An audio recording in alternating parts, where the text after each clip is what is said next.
Welcome! In this tutorial, we will show you how to remove your recovery email on Instagram using your Android device. Keeping your account information updated is essential for security and privacy. Let's walk through the steps together.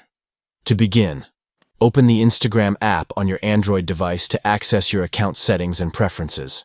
Tap on your profile picture located at the bottom right corner of the screen to access your Instagram profile. Next, tap on the three horizontal lines at the top right corner of the screen to open the settings menu. Select Account Center from the options presented to manage your Instagram account settings. Within the Account Center, tap on Personal Details to view and edit the personal information associated with your Instagram account. Then tap on Contact Info to access the contact information settings for your Instagram account. Tap on the email address displayed on the screen to manage your recovery email. Select Delete Email to remove the recovery email from your Instagram account. Confirm your action to delete the email and proceed by entering your account password for verification.